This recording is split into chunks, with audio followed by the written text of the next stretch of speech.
Baik, assalamualaikum warahmatullahi wabarakatuh. Nah, jumpa lagi ya sama Ibu. Bagaimana kabar kalian anak-anak? Alhamdulillah sehat semua. Ya, alhamdulillah Ibu juga sehat. Nah, seperti biasa ya, kalau bertemu sama Ibu berarti kita membahas tentang ilmu pengetahuan sosial. Ya, betul sekali. Nah, sebelumnya kita berdoa dulu ya untuk mengawali pembelajaran kali ini. Berdoa mulai. Selesai. Ibu cek kehadirannya dulu ya. Hadir semua. Oh, Mbak Sinta sama Mas Dimas, kenapa ini? Sakit. Oh iya ya. Kita doakan ya semoga Mas Dimas sama Mbak Sinta cepat sembuh biar bisa mengikuti pembelajaran lagi. Oke, berarti ini masuk semua ya. Oke. Nah, sebelum kita masuk dalam materi pembelajaran, Ibu tanya dulu siapa yang tadi malam belajar, ayo angkat tangan. Wah, Mbak Silvi, udah tahu ya. Sekarang kita akan membahas tentang apa? Iya, betul sekali. Kita sekarang itu akan membahas mengenai aktivitas manusia dalam memenuhi kebutuhan. Yang di sini lebih kepada kelangkaan dan kebutuhan manusia. Coba Mbak Silvi, tahu apa itu kelangkaan? Iya, benar sekali. Jadi kelangkaan itu adalah minimnya ketersediaan suatu barang atau jasa dalam suatu daerah. Iya, betul sekali. Nah, di sini kelangkaan itu menjadi permasalahan ekonomi bagi seorang manusia. Jadi di sini kan kebutuhan manusia itu sangatlah banyak. Akan tetapi, alat pemuas dari kebutuhan manusia itu sangat minim. Nah, dari sinilah terjadinya suatu kelangkaan gitu. Nah, selanjutnya Ibu akan menampilkan sebuah gambar ya. Beberapa gambar, ada 2 gambar mengenai kelangkaan. Nih gambar yang pertama. Nah, di gambar pertama ini udah jelas kan, itu terlihat ibu-ibu dan bapak-bapak yang sedang mengantri untuk mendapatkan LPG atau gas LPG. Nah, kenapa gas LPG ini sampai langka? Nah, kenapa kira-kira? Ada yang tahu?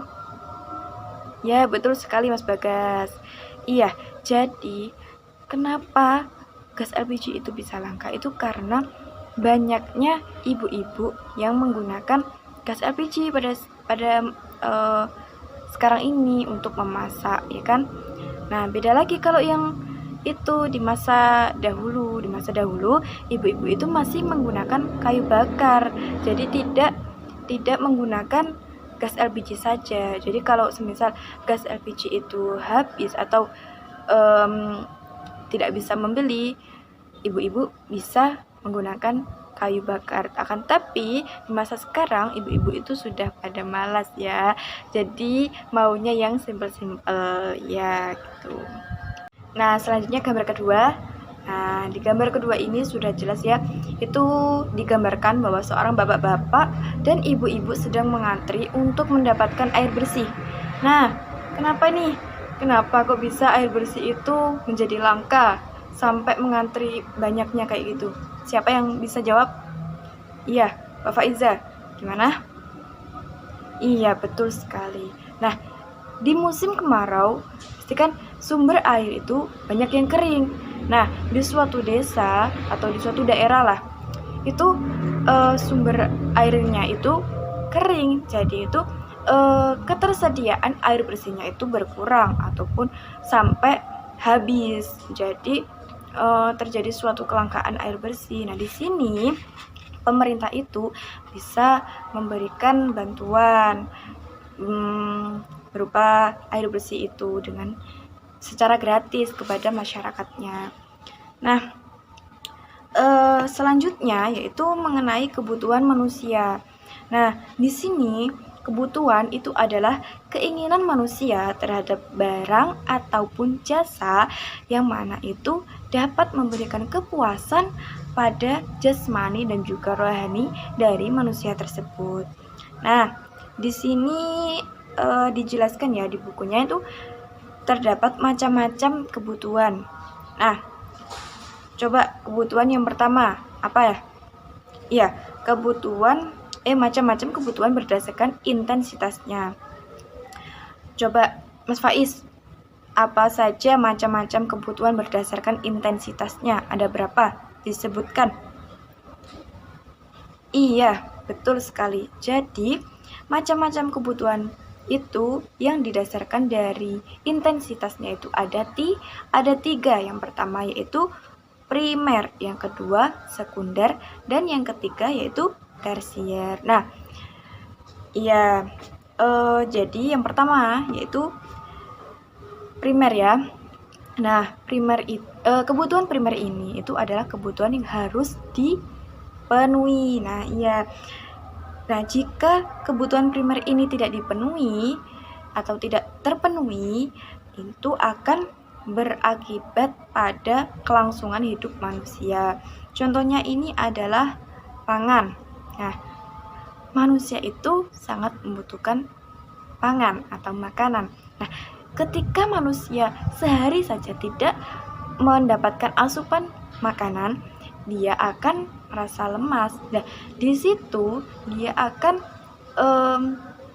tidak bisa melakukan aktivitas yang biasa dia lakukan dengan baik.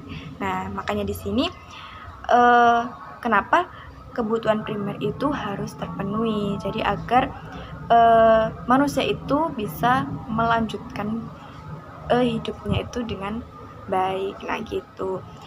Nah, macam-macam yang kedua yaitu ada sekunder. Nah, ini tuh sampingan ya, kebutuhan sampingan. Jadi setelah kebutuhan primer. Nah, ini contohnya itu telepon. Nah, di sini manusia emang membutuhkan telepon, tapi tidak wajib. Jadi ketika tidak benar-benar membutuhkan, itu kebutuhan itu tidak dipenuhi, tidak apa-apa gitu. Nah, yang ketiga yaitu kebutuhan tersier.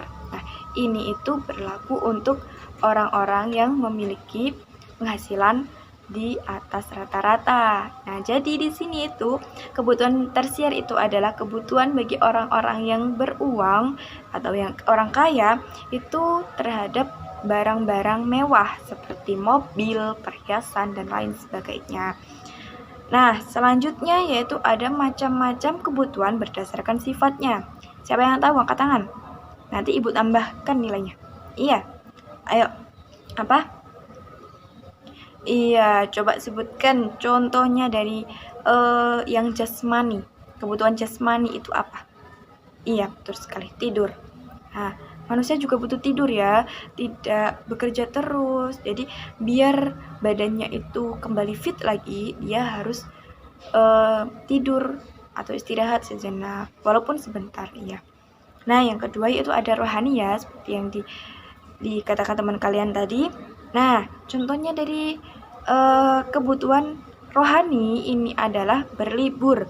Nah, selain istirahat itu juga membutuhkan liburan manusia itu biar refreshing ya, biar fresh pikirannya. Iya, jadi nggak suntuk ya. Nah, itu ya tadi tentang kelangkaan dan juga kebutuhan manusia ya. Nah, baik, mungkin ini ya yang bisa Ibu sampaikan. Nah, sebelumnya itu Ibu akan membagi berapa kelompok? Berapa ini anaknya ada berapa? 20 ya. Nah, ini dibagi menjadi 5 kelompok. Jadi satu kelompok itu ada 4 orang. Ini mencari 8 faktor penyebab mengapa kebutuhan masing-masing manusia itu berbeda. Nah, kebutuhan manusia kan berbeda-beda ya. Nah, itu ada faktor-faktornya, dan faktornya itu ada 8. Disebutkan, dijelaskan, dan nanti dipresentasikan di minggu selanjutnya. Iya. Nah, mungkin itu ya. Nah, sekarang kita ulas kembali apa yang Ibu sampaikan tadi, yaitu mengenai kelangkaan dan juga kebutuhan. Nah, tadi coba Mbak Silvi, apa kelangkaan itu? Iya, benar sekali. Jadi kelangkaan itu daya yang seperti Ibu jelaskan tadi. Nah, coba berikan contoh. Kan di sini macam-macam kebutuhan yang berdasarkan intensitasnya itu ada 3 ya tadi. Apa aja? Iya, primer, sekunder, sama tersier. Iya. Coba Mbak Mirza. Iya, coba berikan contoh dari kebutuhan primer. Iya, sandang atau pakaian ya. Ya. Terus tadi ada macam-macam kebutuhan yang berdasarkan sifatnya. Coba ada yang masih ingat? Mas Ilham, apa? Iya, jasmani dan rohani. Mas Ilham, contohnya yang itu jasmani apa? Iya, istirahat. Iya, betul. Ya, Ibu kira cukup ya. Jika Ibu ada salah kata atau kurang jelas, bisa dipertanyakan di via grup WA. Iya, terima kasih waktunya teman-teman. Dijaga selalu ya kesehatannya. Ya, selalu mematuhi protokol kesehatan. Sekian dari Ibu. Wassalamualaikum warahmatullahi wabarakatuh.